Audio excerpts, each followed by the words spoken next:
안 과장입니다. 요즘 금융사기 당하시는 분들 기사를 너무 많이 봤어요. 그래서 저희가 금융사기 예방하는 편을 좀 준비를 했어요. 금융사기 예방할 수 있는 방법에 대해서 알려드리려고 하고 있습니다. 자, 근데 오늘 저만 있냐? 아니죠. 전문가를 또 모셨습니다. 오늘 저희에게 좋은 정보를 알려주실 우리 전문가 선생님 모시겠습니다. 안녕하세요. 안녕하세요. JT 칠해저축은행 금융소비자보호부에 있는 이미애 차장이라고 합니다. 반갑습니다. 반갑습니다. 금융소비자보호부는 어떤 일을 하는 부서인가요? 이름에서 바로 나오죠. 금융소비자를 보호하는 부서죠. 예. 저희가 지점들이 여러 군데가 있고 각 지점에서 고객들을 응대하다가 뭐 불편사항이 발생할 수도 있고 아니면 뭔가 업무 처리를 해주는데 원활하지 않을 때가 있어요. 이럴 때 저희가 중간 역할을 해주면서 고객과 지점 간의 소통이 원활하게 되게끔 도와주는 부서라고 생각하시면 됩니다. 저희가 뭐부터 배워야 될까요? 우선 OX 퀴즈를 한번 풀어보도록 하겠습니다. 저 테스트 하시는 거예요? 당연하죠. 테스트 하시는 거예요? 아이고, 주세요. 첫 번째 질문입니다. 네. 공공기관, 뭐 검찰이나 뭐 법원, 경찰 전화가 오거나 문자로 당신의 주민번호, 이름, 전화번호 이런 개인정보라던가 그 계좌에 잔액이 얼마가 있는지 그런 금융거래 정보를 묻는 것은 흔한 일이고 당연한 일이고 응해야 한다. X. 오. 금융기관이나 공공기관들은 개인정보나 금융거래 정보를 절대 묻지 않습니다. 이런 전화가 오거나 문자가 왔을 때는 응하지 마십시오. 그럼요. 저 이런 거 많이 봤어요. 이런 거. 두 번째 질문 드리겠습니다.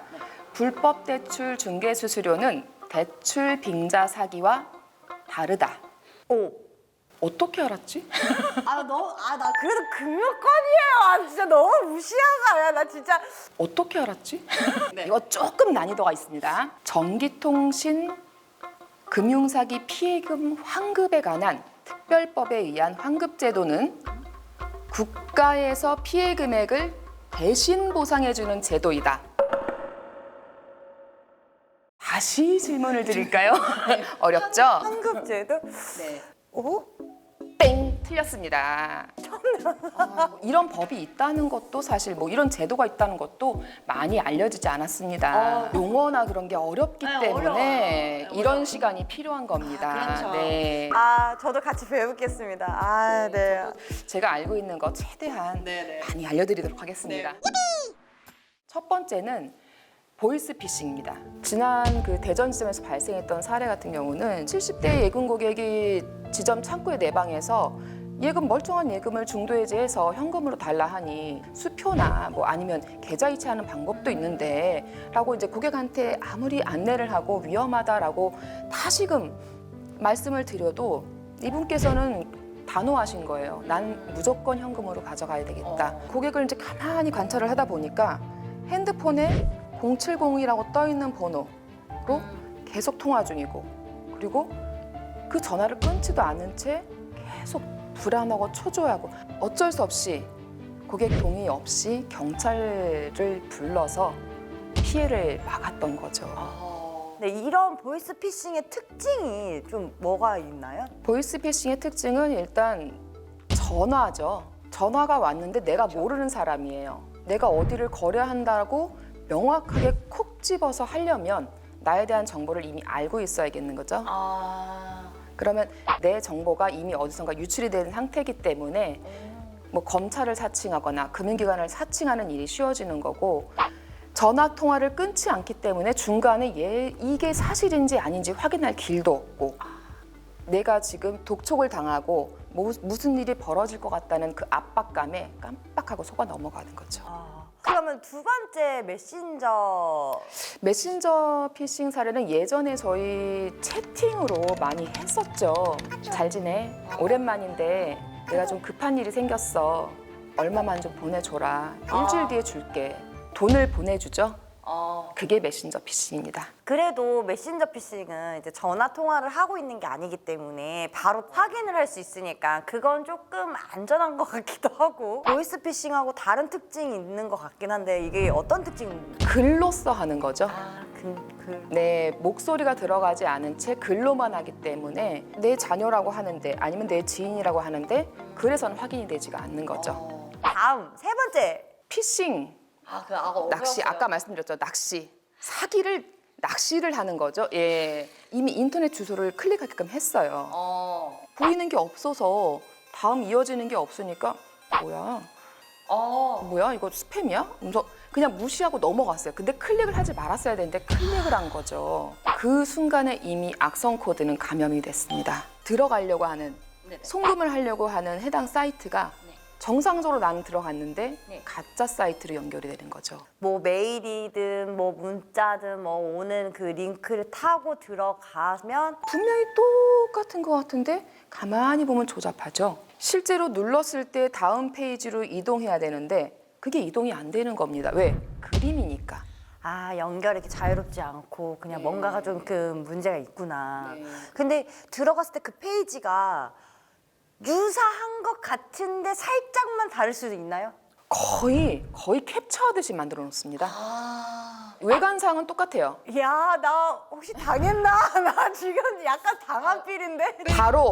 바로 점검을 해보시길 권해드립니다. 이게 혹시 당했나? 나. 네 번째 사례는 비대면 대출 사기, 즉 대출 빙자 사기입니다. JT 친해여친은행을 사칭하는 사기범으로부터 고금리 대출을 일정 기간 사용하면은 3개월 뒤에 저금리로 전환해주겠다는 전화를 한 통 받았습니다.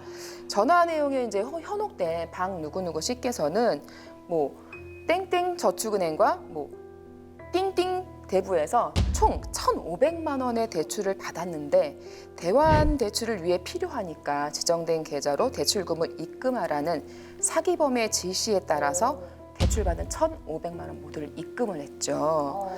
이후 사기범들하고는 연락이 되지도 않고 결국 대환 대출은 이루어지지 않았어요. 입금했던 계좌 역시 대포 통장으로 사기범들은 금액을 모두 인출해서 달아난 뒤였기 때문에 피해 보상을 받을 길이 없었습니다. 이렇게 뭐 빙자 해가지고 나가는 거구나. 다섯 번째는 이제 마지막이죠. 스미싱입니다. 한 과장님은 직장 동료로부터 돌잔치 초대 문자를 받고서 이제 장소와 시간을 확인하고자 링크된 인터넷 주소를 무심코 눌렀어요. 네, 그러자 본인도 모르게 스마트폰에 등록되어 있던 지인 전체에게 돌잔치 초대 문자가 그대로 복사돼서 발송되었습니다.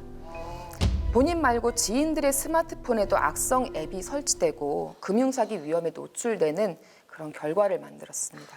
URL 연결이나 아니면 뭐 그 악성 코드 또 하면서 앱이 또 설치가 되고 이러면서 이제 발생이 되는 것들이. 네, 그게 악성 코드가 사실 뭐 특정해서 뭐 이것만이라고 한정할 수가 없는 게 전화 가로채기 수법이 될 수도 있고 아니면 또 다른 피싱 사이트로 넘어갈 수 있게끔 유도하는 걸 수도 있고 다양합니다. 이거는 조금 더 진화됐네요. 항상 기본적으로 깔려 있는 게 악성 코드와 불법 어플입니다. 이거에 대한 특징은 조금 어떤 것들이 있는지. 스미싱 같은 경우는 뭐 걸려온 전화를 다시 걸었을 때도 스미싱이 걸리기도 합니다. 그래요? 네, 부재중 전화 보고 전화 다시 할 때 모르는 번호 잘못 거시면 스미싱 당할 수 있습니다. 문자 안에 포함되어 있는 링크 우연히 잘못 클릭했을 때도 위험이 발생을 하죠. 근데 이 스미싱이 위험한 이유는요, 그 링크를 타고 피싱이나 파밍 사이트로 연결되는 것 말고도 뭐 핸드폰 소액 결제라던가 내 개인 정보가 유출될 수 있는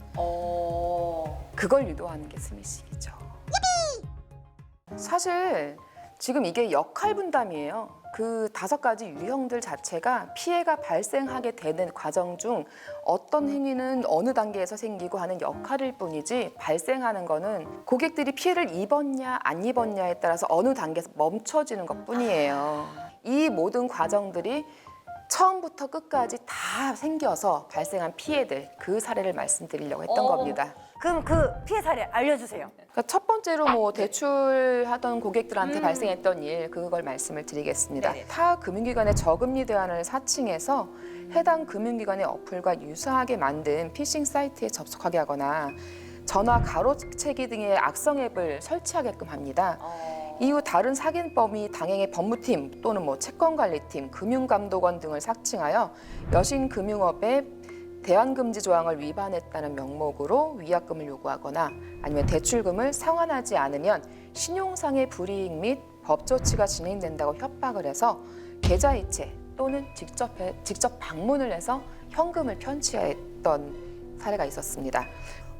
이게 진짜 대출이 자체가 저도 얘기를 지금 해주시는데 내가 대출을 받고 있는데 내가 뭔가 상환을 안 하면 신용등급이 떨어진다 아니면은 뭔가 법 조치가 된다 그러면 당연하게 좀 불안해서 뭐 입금을 좀 한다던가 좀 할 수가 있겠네요. 네, 맞아요. 근데 이게 대출을 할 때 발생하는 문제라고 했잖아요. 네네. 저금리 대환을 해주겠다고 했는데 그러면 먼저 고금리를 쓰게 해요. 고금리를 대출을 받자마자 뭐 내지는 3개월 이내에 다른 데로 옮겨주겠다고 하면서 그 대출금을 가져가는 거죠. 근데 문제는 그 뒤에 대출이 진행이 되지 않아요. 이게 점점점 진화됐네요. 진화됐어. 네, 진화 수준을 넘어서 뭐 어떻게 상상을 못할 지경입니다. 예. 그러면 두 번째로 아까 그 예금? 이제 예금의 네. 사례는 또 어떤 것들이 있었을까요? 이 경우는 이제 예금을 하는 고객들한테서는 보이스피싱으로 뭐 자녀 납치라던가 아니면 예금 계좌에 잔액을 옮겨야 된다. 뭐 내지는 비밀번호와 뭐를 알려주고 어떻게 해라 뭐 이런 지령이 내려와서 돈을 결국은 편취하는 이런 피해 사례가 있기도 하지만 이미 탈취한 개인정보, 그 개인정보를 이용해서 대포통장과 대포폰을 만드는 그런 안타까운 사례가 있었습니다. 이게 돈을 갈취한 걸 벗어나서 그냥 개인정보를 활용해버리네요. 이 사례를 제가 다시 자세히 말씀을 드릴게요. 네네. 그러니까 이제 카카오톡 또는 문자 메시지를 통해서 이제 가족과 지인을 사칭해서 실명번호와 공동인증서, 보안카드 비밀번호, 계좌 비밀번호 등의 중요 정보를 탈취한 후에 오픈뱅킹의 잔액 서비스를 이용해서 고객의 다른 계좌의 잔액을 편취하거나 카드사의 현금 서비스, 카드 대출 등을 통해서 대출금을 편취한 거죠. 뭐 경우에 따라서 고객의 다른 추가 피해자들의 피해금이 고객의 명의로 된 대포통장 계좌로 입금된 후 재인출돼서 대포통장 명의인으로서 지급 정지를 당하고 전자금융거래, 인터넷 뱅킹이죠. 그런 거래가 제한되는 2차, 3차 피해가 발생했었습니다. 이게 그냥 1차에서 끝나는 게 아니라 예금 쪽 같은 경우에는 더 종합편이 아주 그냥 엄청 단계가 더 많아지네요. 네, 대출은 금융기관의 승인하에 뭔가 이루어져야 돈을 편취할 수 있다면 예금은 준비되어 있는 돈이죠. 그렇죠. 내가 가지고 있는 돈이냐 아니면 그 가지고 있는 돈이 아니더라도 개인정보를 활용을 해서 뭐 대포통장이나 대포폰을 만들어버리면은 본인도 그러면은 모르는 사이에 피해자이면서 가해자가 되기도 그렇죠, 합니다. 가해자. 네, 나도 모르는 사이에 내가 잠든 사이에 내 개인 정보가 흘러가서 그런 일이 생기기도 하죠.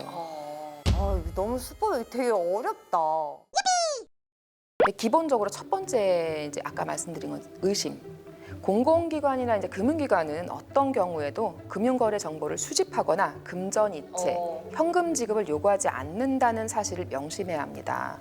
또한 금융기관을 사칭한 전화와 문자에 현혹되지 않도록 주의를 해야 합니다. 두 번째, 개인정보와 금융거래 정보를 타인에게 알려주거나 건네주면 안 됩니다. 또한 컴퓨터에 계좌 비밀번호나 보안카드를 이제 사진을 찍어서 저장하지 않습니다. 또한 통장 및 휴대폰을 제공하거나 양도하는 것은 범죄에 연루될 수 있으니 절대 주의하셔야 합니다. 주기적으로 보안 점검을 계속 실행하셔야 되고요. 출처가 분명하지 않은 파일이나 뭐 메시지 같은 경우는 클릭하시지도 않아야 합니다. 전자금융 사기 예방 서비스를 가입하거나 아니면 OTP를 사용하거나 이제 입금할 수 있는 계좌를 한정적으로 등록해서 쓰는 입금 계좌 지정 서비스, 이게 다 본인들이 할 수 있는 노력입니다. 피해 범위를 줄일 수 있게 저희가 오늘 알려드린 그 예방법은 꼭 많이들 보시고 지켰으면 좋겠네요. 당했을 때 이렇게 하세요라는 방법에 대해서는 솔직히 잘 몰라요. 그런 걸 많이 보지도 않았고. 혹시 그런 방법들을 있으면 저희한테 좀 알려주시겠어요? 재발 방지를 위해서 할 수 있는 조치가 있고요. 방법도 여러 개예요? 사후 관리를 두 가지로 나눠야죠. 두 가지가 나눌 수 있어요? 네네. 네네.